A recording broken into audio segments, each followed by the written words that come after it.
All right, that brings us to TNA from January 2005. Smooth like butter. A pretty good month, I thought. I think I'm down on this month in comparison to you.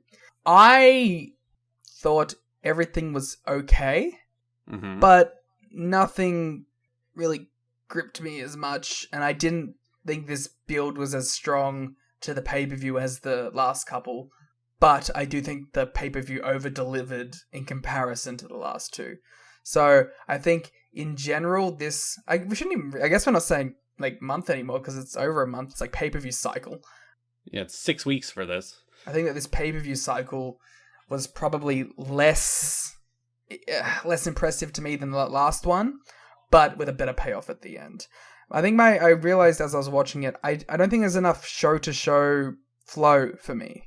I think it kind of feels a little bit like the NWA-TNA pay-per-views, where there's some things that feel a little too insular to each episode, and just I don't feel like there's maybe it's like the breaks between certain things that go where 1 week they'll start building to something, and they'll take the next week off and they'll build it the week after, or they'll just do a video package or something. I think I need more week to week story building, and we just haven't quite got that yet, except for the major feuds. Yeah, so you're settling on better pay-per-view but worse build. I think this is the best pay-per-view so far. I even think this might be the best TNA show so far. I think there's a reasonable case for that, because it's funny when you look at end of year awards and all that. Turning Point got a not insubstantial number of Show of the Year nominations. Really? Yeah, and I was like, God, 2004 must have been rough. Was it just the main event?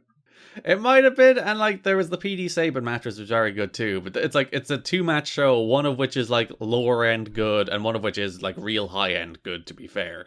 And then the rest of the show is fine, and that's apparently Show of the Year level in 2004.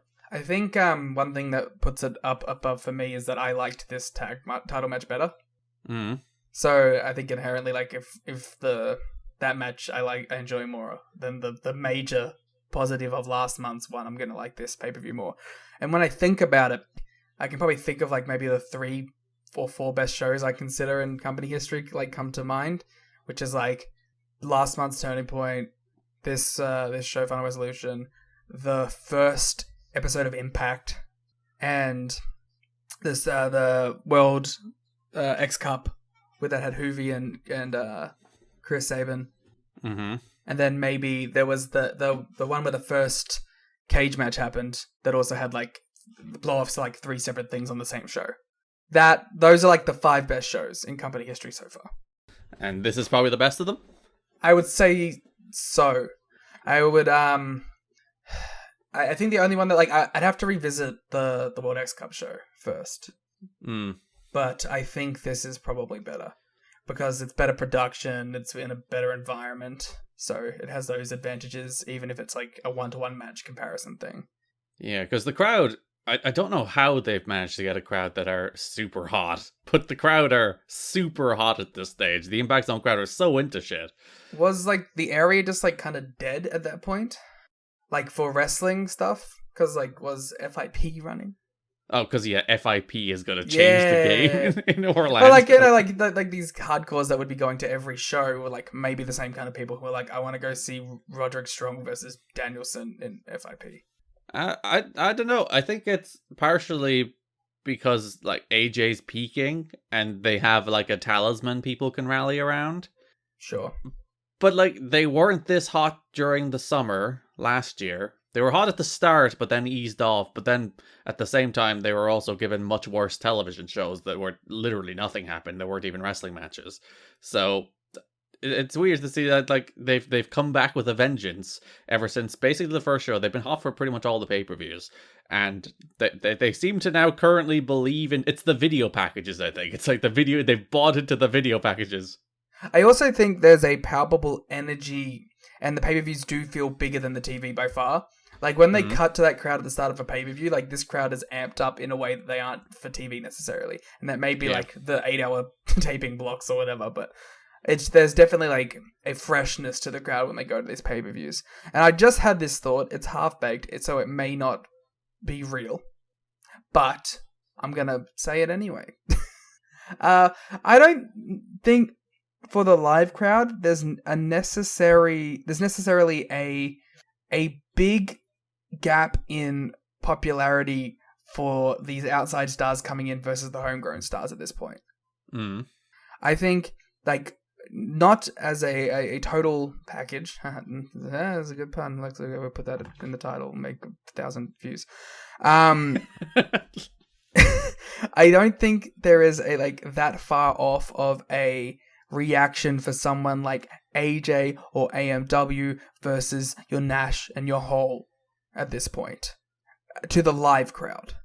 Yeah, because Dave Meltzer makes, I think, that point pretty clearly this month, where he's talking about the booking philosophy of the choice between DDP, Monty Brown, or Kevin Nash, which ends up being the pay-per-view main event. It's a three-way on the pay-per-view. The winner faces Jarrett in the main event.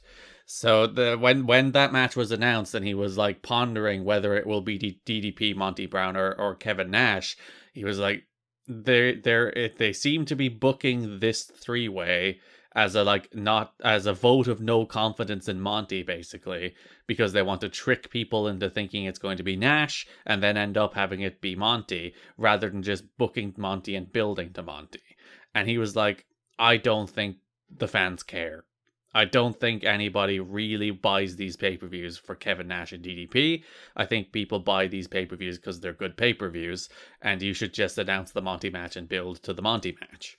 I think, especially with like the core audience that they have at this point, they're just as likely to buy or perhaps even more likely to buy a show that is headlined by AJ Styles or Monty Brown versus a show that is headlined by a Kevin Nash or a Scott Hall, or even like a Jeff Hardy at this point. I think like those guys are still super valuable to the roster. I'm not saying like cut them all and just keep these guys, but I do think at this point that your core audience and your Impact Zone audience specifically are just as accepting of someone that's been built in front of their eyes, or even more accepting of these guys than the ex-Fed, ex-WCW, ex-ECW guys that are coming in.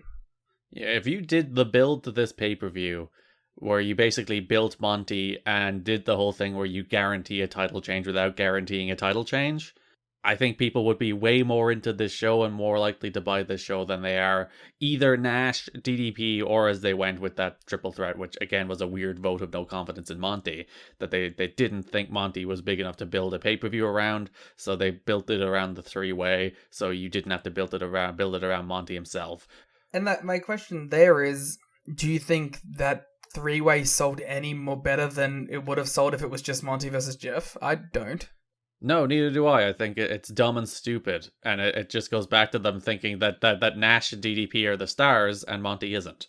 I honestly think that either the difference in pay-per-view buys would have been negligible, or perhaps even better if Monty had done it, because it has the prospect of like a young guy becoming a world champion. Yeah, I think even like regardless of how you think about Monty, DDP, or Nash, I think as just a general rule, you sell more pay-per-views when you have a main event. Yeah. Like no matter who it is, I think people are more interested in a main event than a potential main event. And it feels like that three-way should have been like the go-home main event, because that go-home show was pretty dire. Or your point, at the very least, do them back to back, so you have like a little more of a built-in. You only do that if Monty's winning. Yeah, which is really the big problem. Yeah, we'll get into all of that.